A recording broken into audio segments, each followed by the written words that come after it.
Every day, we communicate with each other through different mediums.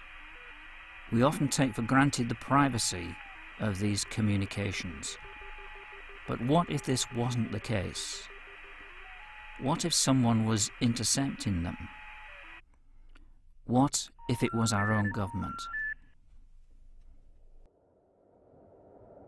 There is an existing surveillance system. It's called Echelon. Its purpose is to monitor communications within and between nations.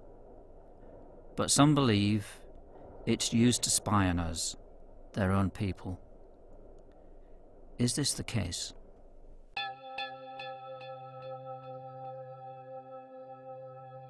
In the years following the Second World War, mounting suspicion between the recovering United States and the growing Soviet Union required a means for monitoring international communications.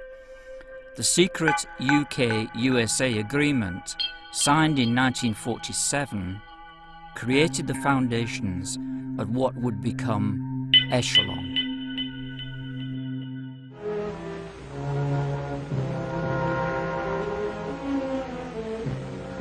This is the Kremlin, citadel of Russian communism.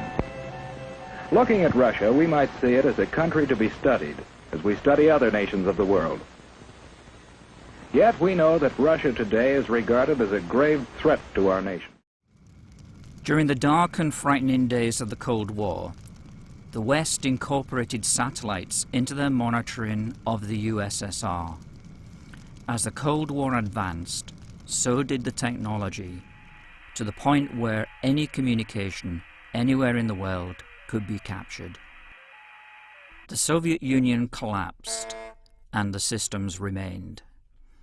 There is no debate regarding the existence of these systems. What they're used for is the main concern.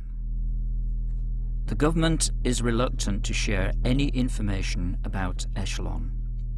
We tried to contact GCHQ, the government communications headquarters, but they refused to divulge any facts to us. They are not covered by the Freedom of Information Act to share any of their work.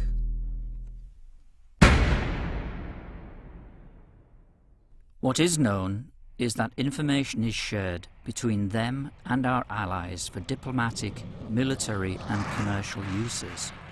GCHQ claims that any public communication accidentally intercepted is scanned for relevancy and then discarded.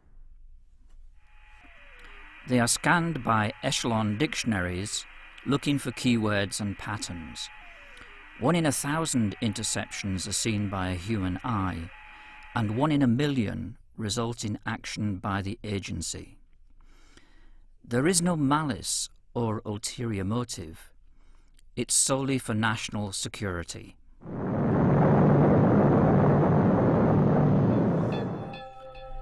But in reality, our privacy may be thinner than we believe. We tried to contact 2 conspiracy theorists. The first one confronted us with a message telling us his email address had been discontinued. We feared for his safety. The second blocked our email by his rigorous filtration system. Those who know the supposed truths must take extreme measures to protect themselves.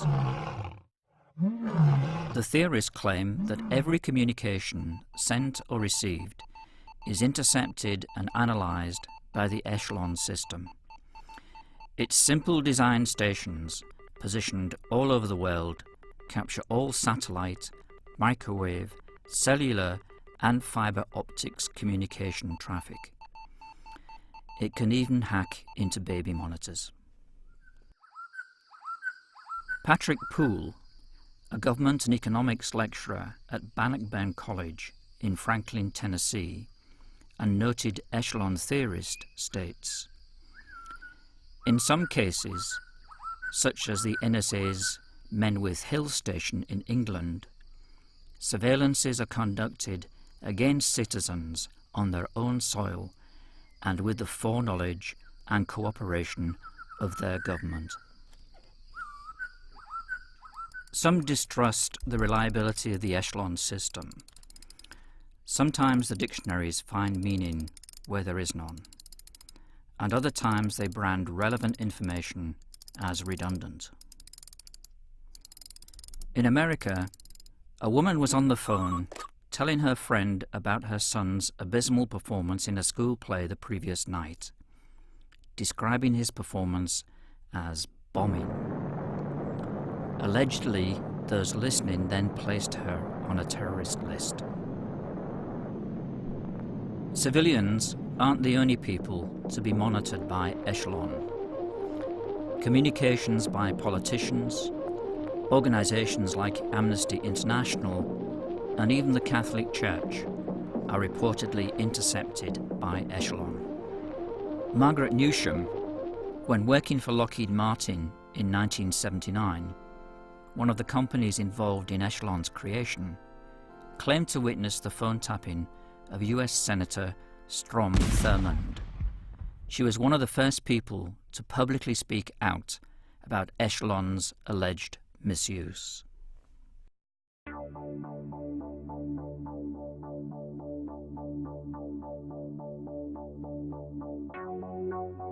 Some suspect Echelon has also been used by governments for commercial espionage. The NSA reportedly monitored an Airbus business dealing and passed the information on to Boeing, the American plane manufacturer. Boeing used the information to capture a $6 billion contract. Other such dealings are believed to have taken place. Patrick Poole says, the beneficiaries of this commercial espionage effort are the very companies that helped the NSA develop the systems that power the Echelon network. If you scratch my back, I'll scratch yours.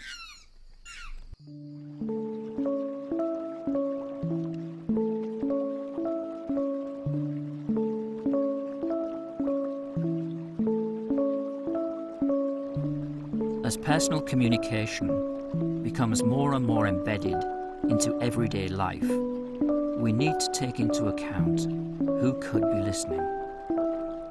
What we shouldn't worry about is if they're listening to us, but why they're listening. And if they are, what does this mean to privacy and personal liberties?